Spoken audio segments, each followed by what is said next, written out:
the new closures that you've recently announced about shelters, it's really clear from what you've spoken about that you want to have equal distribution and equity for where the shelters are built.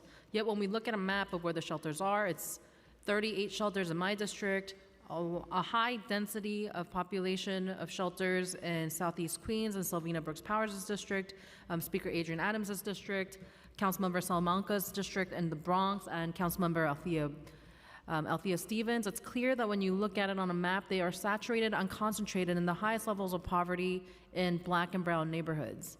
Can you help me understand what the phases will be for closing down these shelters, in what order? Because the ones that you listed were not for equal distribution or relocation or transferring or anything like that. Sure, thank you. Before I get to your question, I would like to make one more correction on the record. We have 12 providers on CAPS. The 6 that I mentioned are those that are on enhanced review. So I did want to correct the record. So we are absolutely committed to equal distribution of shelters across the city. As I've discussed a number of times, we've had very rapid increase of the shelter census in a very short period of time, which really dramatically increased our utilization of hotels. Hotels were frankly the only real estate that we could open in the time period that in some cases, in the peak of the asylum census, that we were opening 3 or 4 sites a week. It was incredibly challenging for DHS, and I understand for communities as well. It was what we needed to do to be able to meet our legal obligations with the number of people coming into shelter so quickly. Hotels are not distributed equally, and we had to go with the real estate that was available to us. Hotels are absolutely not the right thing to be using for shelter because they are unequally distributed, because they are expensive, because they are not good for clients. So we are highly committed to reducing our hotel footprint. The pace that we are going to be able to do that is going to depend on the reduction of the shelter census and our ability to open, well-designed, fully, more standard contracted shelters. That's something that we're working on aggressively, and we are committed to making sure that we have shelters located across the city. The list of closures that was published, I believe, last week none of those were DHS sites, or maybe one, but that was not primarily a list of DHS sites. It's something that we are working closely with our colleagues at the Mayor's Office of Asylum Seeker Operations and others as DHS takes over the role of retakes over the role as primary sheltering agency for the city. I'm not in a place where I can talk about specific close down plans right now, but certainly we will be looking at distribution of sites going forward. So for those of us who have primarily DHS sites, then we could rest assured most likely those will not be closing. The list that was published last week was specifically non-DHS sites.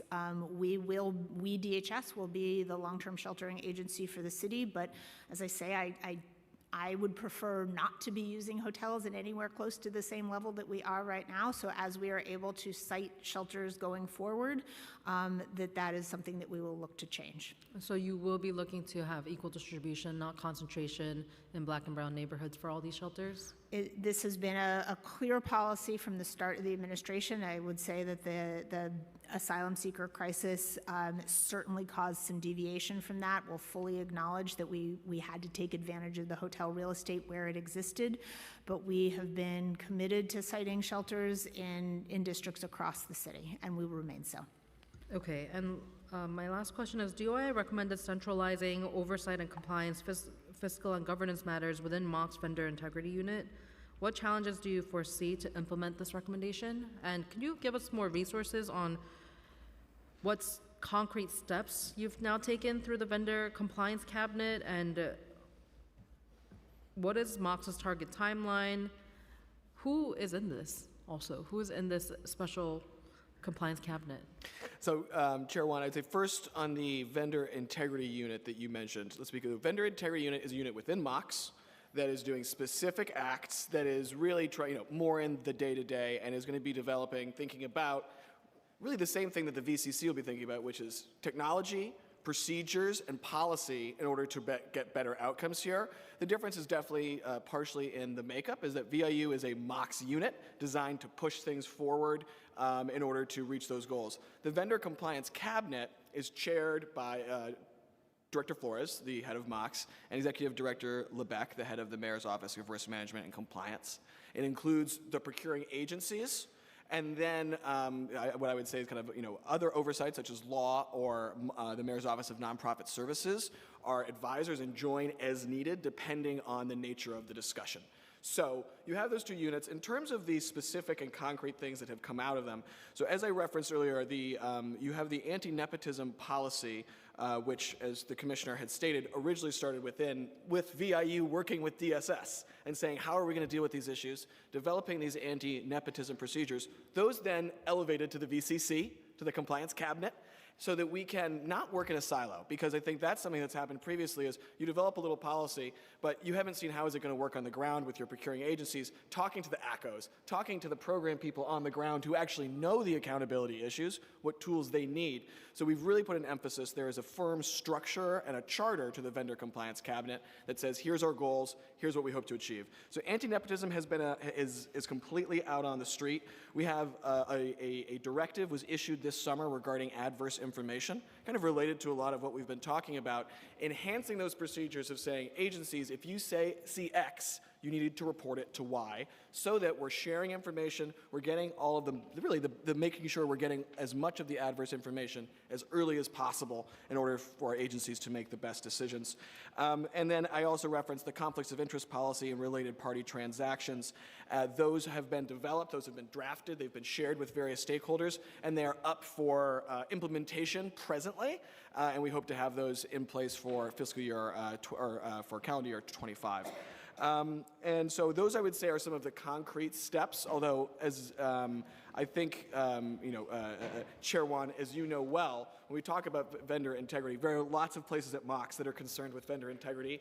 Outside of the VIU has specifically been put in place to drive these tech, policy, and procedural changes to improve outcomes.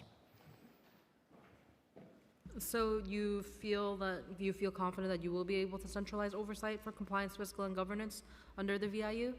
I think so. In particular, as to the DOI report, I think we certainly agree that is what we should do, and it is what we have already started doing in creating that vendor integrity unit. I would note, to be absolutely clear, and it's referenced in our response to the DOI report, that DOI does, in phrasing this, it appears that they would envision some more enforcement roles for this vendor integrity unit. And Chair Wan, as you know very well, at MOX, we don't hold the contracts. We are not the ones who necessarily have the tools to get in there.